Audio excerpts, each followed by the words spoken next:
Okay, we're starting today's live stream. It's 8 p.m. and we're in Sao Paulo, July 15th, 2026. The title of today's live stream, Consciousness is Spatial. Our goal today is to help you understand how consciousness works and how you can modulate consciousness, how to pull it this way and that to try to control your own consciousness. Obviously, this is somewhat sophisticated, but is it good to talk about this?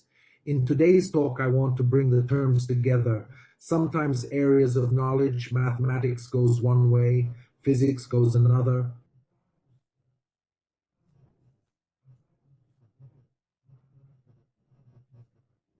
Neuroscience goes one way, medicine goes another, psychology another, and they create jargon. And this jargon causes sciences and knowledge to enter optimal places, and knowledge from one area doesn't pass to another because they are different jargons. So our idea of spatial awareness today is to establish a jargon where distinct areas of knowledge can have a similar understanding, a reasonable analogy to understand what consciousness is. Understanding this opens things up. To simplify all this talk we've been having, I always tell you that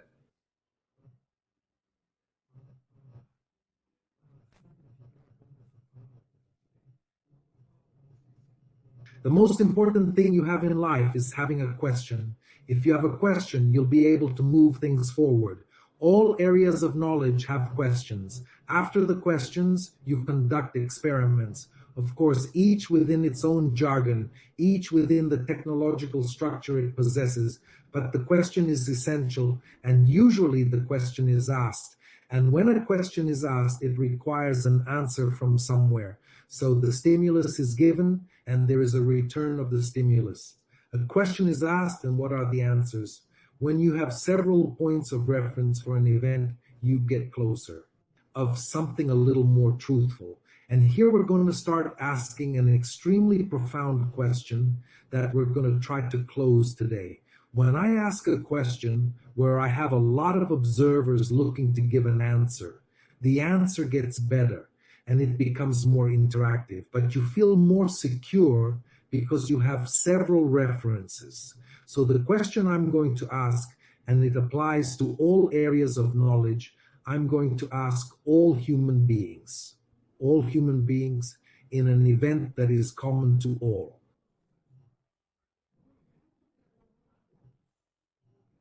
Common to all living human beings. The event is common to all. Look, it's important for you to understand that questions are important in each of the areas, but within the areas themselves, the question is asked, and sometimes the answer is within them. And now I'm going to ask a question to all human beings in an event that all beings are participating in at the same instant. And this event is now. And the question is very simple for all human beings. 8.3 billion people. Now, is it night or day? Then you think, man, but what if the guy is in Japan? What if he's in Brazil? What if he's at the North Pole or the South Pole? If he's in a dark room, how will he know if it's day or night? You understand? I'm asking this question for various places all over the world, for the entire planet. What if he's on a space station? Everything will change depending on the location. The answer has to do with location. The questions may be important, but the answer has a location. There's a whole territory to answer this question. And sometimes science forgets that. It asks the question, the morning answers out of nowhere, and an answer comes, or some group within that research group with that language, with that jargon answers.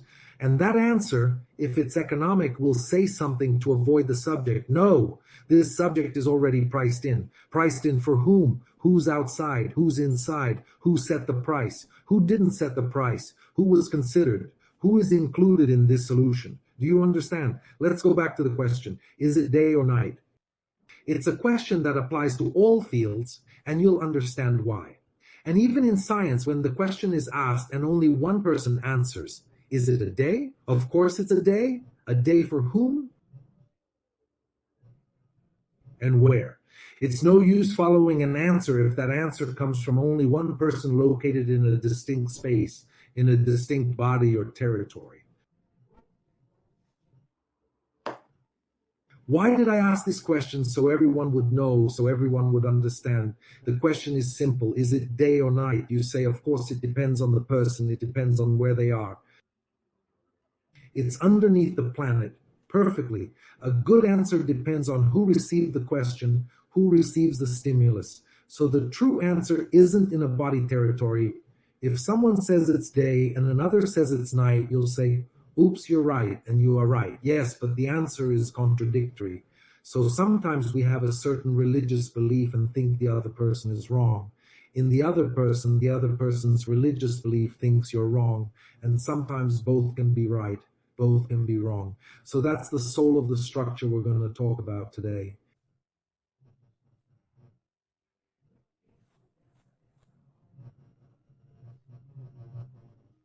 But on a conscious level, I am going to delve deep inside you now, inside your thoughts and ideas. How does consciousness occur within your body? Territory. The question is it day or night? The answer is, it depends on the body, territory, body and territory. Where is this body? And what part of the planet is it in? Where is it? It's body and territory. To give an answer. So I'm going to reduce this to you now. Your body and territory. How consciousness occurs within you. In language that I don't want to exhaust, I don't want to de-escalate all possibilities. But I'm going to give a common language so that various areas of knowledge can understand a little more about what neuroscience is already discovering. And that's quite a lot, and you'll understand that too. So look, my previous definition of consciousness, which is much closer to neuroscience, is this. Consciousness is the movement that is perceived in the metabolism produced. Metabolism is our chemistry, our biochemistry, the blood, the conditions of the blood, and the metabolism or brain working with synapses going this way and that, and brain connectomes going this way and that. And consciousness appears in this produced metabolism. So consciousness comes, there are moments when you are not conscious. There are moments when this brain dynamic, this entire metabolism produced, releases your consciousness. So you are conscious after a certain moment when this brain dynamic of electrical synapses in brain synapse circuits occurs. Ready consciousness. At that moment when you are conscious, it is sitting, it is on top of a body territory. What body territory? Yours. So it's the body territory. Your consciousness is inside your body. So I can measure consciousness. I can't measure consciousness directly, but I can measure certain aspects of consciousness. I can measure it with electroencephalography. I can measure it with NIRS, within magnetic resonance imaging as well, fMRI. Which part of the brain is activated at which moment? Which part of the brain activates more or less? It depends on what you do. So look, consciousness is inside you. It sits in your body. Consciousness is not outside of a body or territory. When you pass away, when you die, consciousness ends. A cell or the same egg, when it was in the perineum, the same fetus, the embryo, the fetus, inside the mother's belly, throughout the entire gestation. There were moments when this consciousness had to do with something more cellular and not neuronal. Around 3 months, more or less, it begins to have cerebral data, distinct things. The central nervous system is more formed for this. And we will see this consciousness, you as an adult, it forms here inside you, the body as territory, the body located somewhere in gravity, with air, with water, with breathing. That's it. My model, which I'm creating to try and encompass all areas of knowledge. Look, I have this body territory here. Okay. But when I start to perceive something, to perceive this, I'm perceiving this. The waves, the image of this enters through my eyes. And when it enters through my eyes, I will also perceive it, including through smell. I will consciously perceive that I am perceiving this image. How does the perception process occur? This image enters through the eyes, goes to this background, and along with the eyes, the image is entering through the eyes. But my sense of smell is also entering, my taste, my bodily perceptions are entering, and it will enter my primary and secondary visual areas, and it will process this image, and it will give an abstraction of what I am seeing projected within my real body. Real material projection is physical, it can be measured. If any of these areas have a problem, if my eye has a problem, this projection won't show up, you understand, or it will show up with distortions. So it's a real projection, this projection within the body, a 3D territory, because it has 3 dimensions: width, height. It has length, width, the 3 dimensions within my body. This image, everything you perceive, creates an area within your body, a territory, an area that is the abstraction of what you perceive. It's fundamental that you understand this and begin to perceive it within yourself. For example, I learned to play basketball. So learning basketball has an area, a space within me for learning to play basketball. It involves motor skills. It involves brain activity. I don't know how to play basketball that well, but I only played because I trained basketball.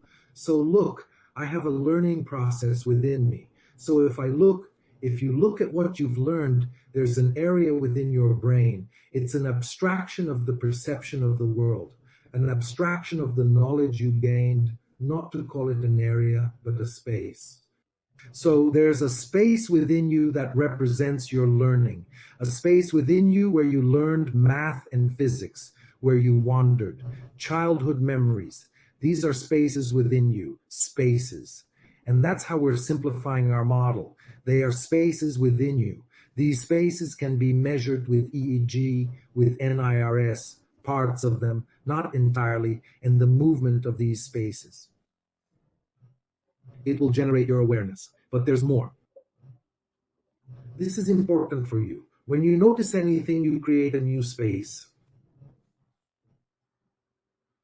But if your attention goes elsewhere, that space can disappear. 2 or 3 days later, it disappears, and another space appears, and the spaces have to appear and return. They keep moving within you. That's the 4th dimension. 3 dimensions are the representation of space. When you abstract your information, your memory, your concepts, your prejudices, your habits, your beliefs, your faith, it is rooted in your body, in your muscles, in your introspective and proprioceptive tension. Within your viscera, there are tensions that occur. You create tension, you create a space. That's a space for that memory, for it to take shape, but it's a space. If you pay more attention to that space, it increases in size. If you take away the attention, it decreases in size. Okay? But the space of a broken arm, for example, is a constant pain. It's difficult to reduce that space. Did you notice how interesting what I'm saying is? A broken arm that hurts. It's a space because it has the whole process, the homeostasis, the whole process of the body, of the blood, everything trying to regulate itself in the broken arm, and it represents an image, a space within you. And this pain can make this step throb with pain. So it has greater relevance because it hurts and my attention can be on it. Even so, my attention goes elsewhere. Doctor, I want to tell you the following. These spaces don't appear within your universe, which is body and territory. It's 3 dimensions. When spaces move, it creates something different. It gives a different awareness of the spaces moving. When space moves, there's something so beautiful to understand here. Movement in space gives you time, Jackson. How can you say something like that? Yes.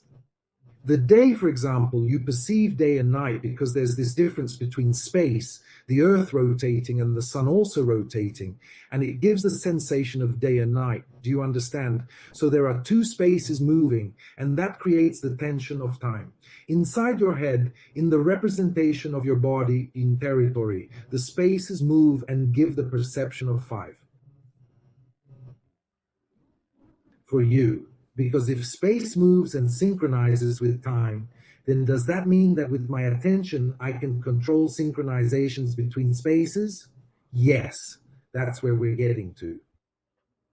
If you pay attention to certain perceptions you have, if you pay attention to certain memories you have, if you pay attention to certain spaces within you, this space or another space, and this space disappears and reappears, disappears and reappears, you will bring coherence to life. You will place it with this movement of space. You will have time. Your bodily time is different from the time outside of you, which are other spaces moving. So we are there. The spaces, which are the projection of everything you perceive in the world, represent what is within you. It goes through sight, hearing, intuition, whatever it is, it comes and has a bodily representation within you.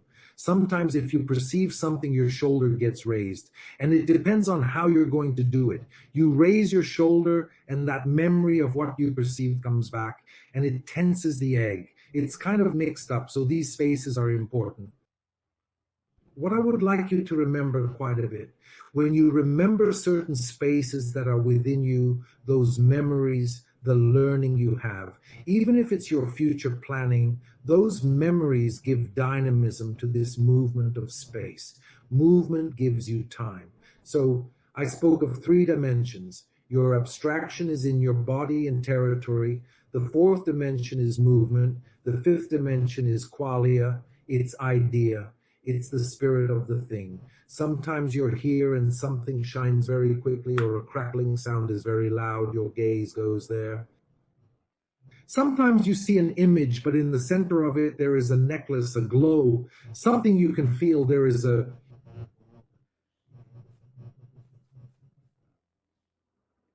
And that's important because even with your attention hijacked, you're creating spaces.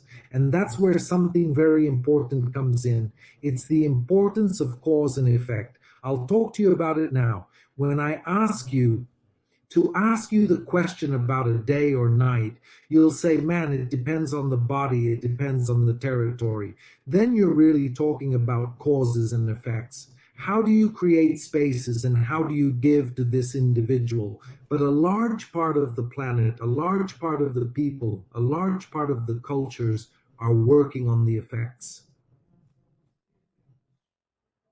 The effect captivates people more than the causes themselves, because the effect is replicated quite often, many, many times, and the effect gives the greater emotion. Look at the effect of things. What is the great effect of the film? The effect of the image. The effect gives all these emotions, and the effect is not always causal. So you will see in your images that are inside you, when you see a new image, oh, what a cool effect. But the effect is not always causal. The effect is to seek your curiosity. The effect is to seek your attention. It's an effect. It's a colorful effect. It's almost a layer on top of that movement. But you get it. And then you start looking at the effect, and you can't see the causes properly. So the image, the effect that is qualia, those movements that your structure, you studied philosophy or mathematics or English, you're a mechanic, electrician, or bricklayer, you know this function. Here's the function, but suddenly the effects in your life are more this part or that part that keeps shining in you.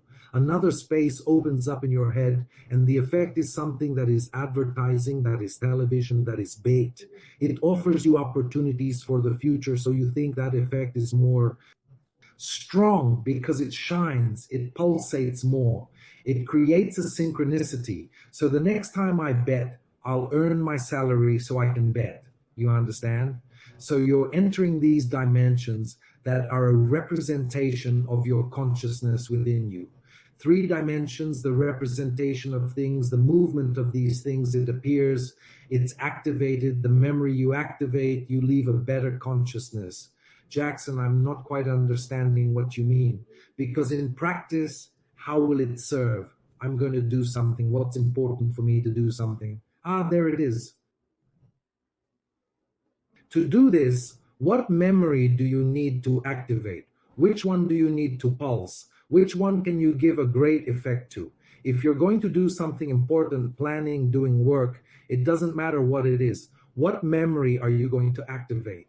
So if I'm going to do a floor exercise, I've never done floor exercises. I don't know how. Before doing the floor exercise, what image, what spaces are activated in my head beforehand? In my moment of meditation, in my moment of preparation for the floor exercise, have I already had this space? This one, oops, and I haven't activated this one. Suddenly, it's about tensing my leg better or not. Then I'll falter because I forgot to activate the spaces.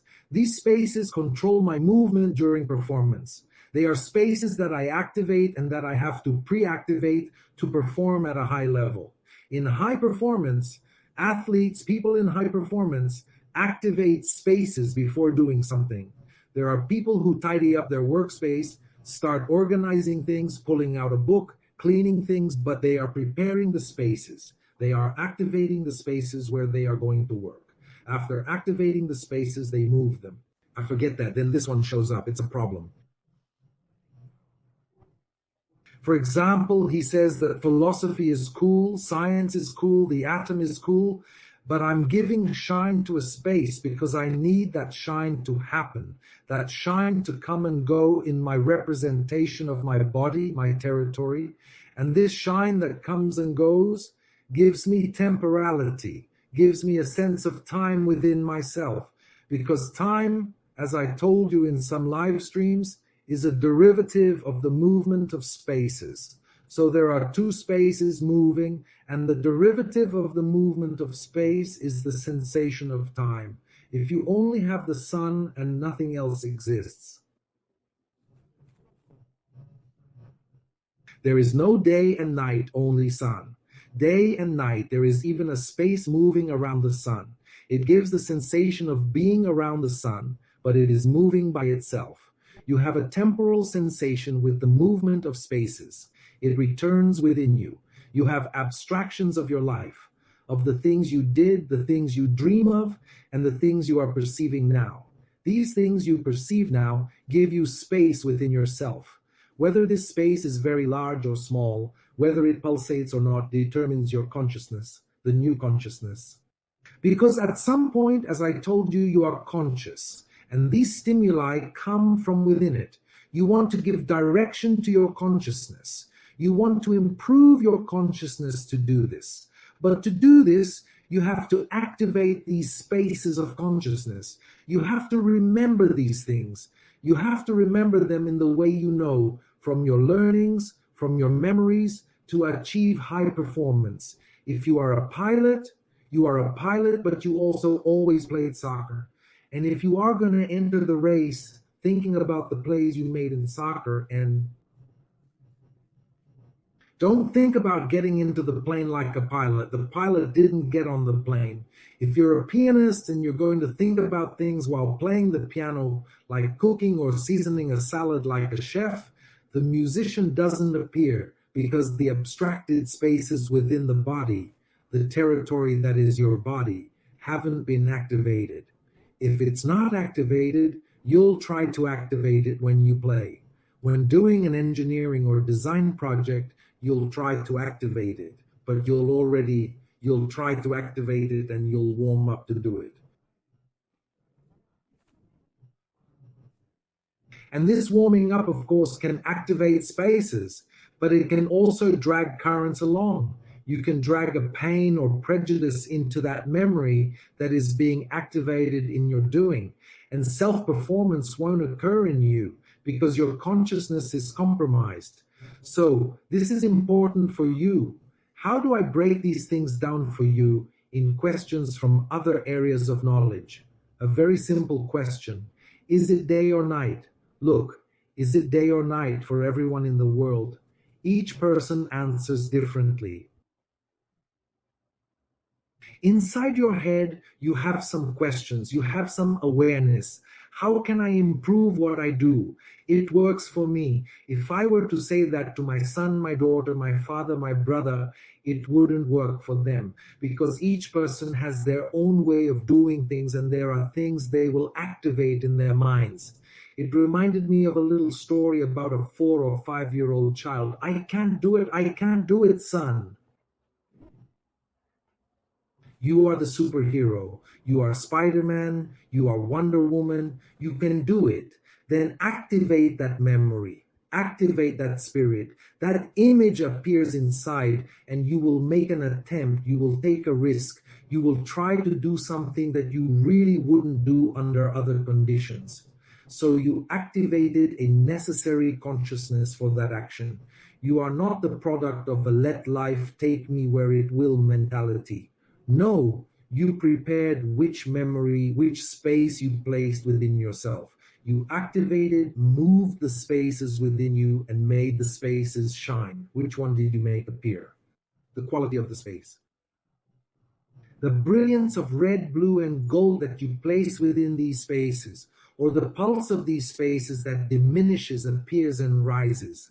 And that is consciousness. So you control your consciousness as remembering spaces, reducing space, using attention here and there. You control your consciousness. So does that mean you can keep your consciousness stuck in the past, only remembering the past? Yes. You won't experience the new if your consciousness remains only in the past. So you have the right to stay there if you want, in your own way. But you can experience the new by creating new spaces. Because if you think of something new that will be good for you, it creates a space. When I think of something new, I will abstract it, which will reflect in my body, my tension. The body changes, the body movements change a little so that this space can be represented within me. And that's what your consciousness will do in the next moment. So look, you come, when consciousness comes to you, that consciousness came from the previous moment. But in this moment you are in now, you can create new spaces, and you are master of the subsequent consciousness. But you are a slave to the previous consciousness. You are a slave to your past. What past? A previous instant. You were suddenly unconscious. You were sleeping or something like that. There's a moment in the dream where we lose consciousness in the deepest depths, and suddenly consciousness returns. And now that it's actually returning in the dream, you can control a little bit. But during the day, when you are conscious, the consciousness you have, it's a result of the activation that's already occurring. It's a consciousness that came from the past to you. So if you have a thought, for example, that thought you're having is naturally brought to you by the past. It's from the past. Now, if you try to remember this, remember that, and remember the other thing, and I will be really excited about that, about those spaces.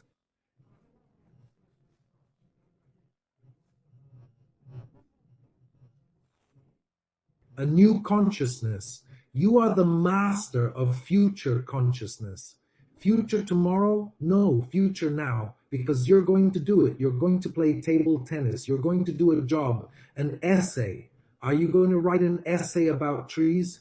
What am I going to think about trees? Look, I think about earth, air, soil, plants. I'm going to think about the things that are important to the tree, and these thoughts, their abstraction, have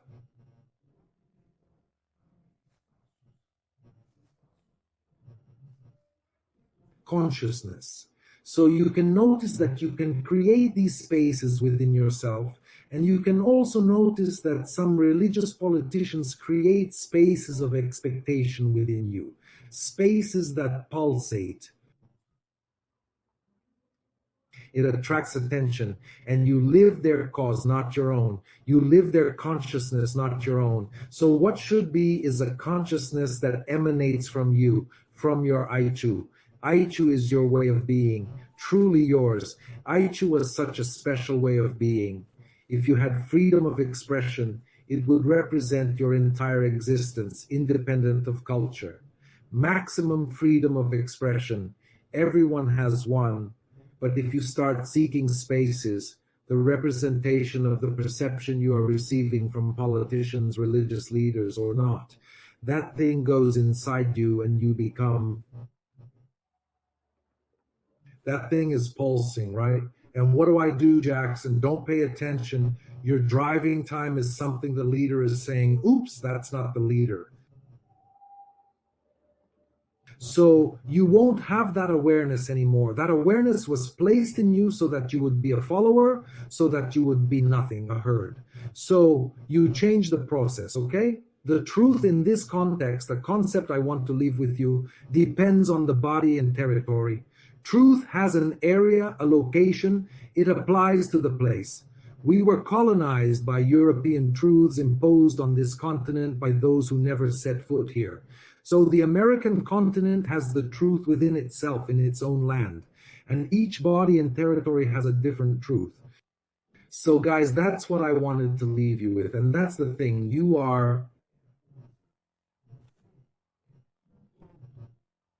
It's a whole. It's a whole. You depend on the spaces you create. You are reduced to the perception you have. You are a whole. You just need to create new spaces within yourself. How do I create them? With attention. Think about the universe. Think about movement. And then your consciousness changes. But it changes quickly. It changes in the next instant. You control your future consciousness, your past. The previous instant brings this consciousness that you have now, but the next one is controlled by you with your attention, with your representations of space within your body territory. And each body territory has its own truth. Is it day or night for you now? For me, it's night now. For some people who listen to this video later, it might be the day. Truth is the body's territory. It has a place. Each body territory has its own truth. Truth imposed on another territory is total massification.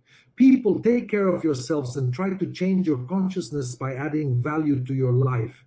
And when someone tries to drag you down with things that are just visual and sound effects, whoa, hold on.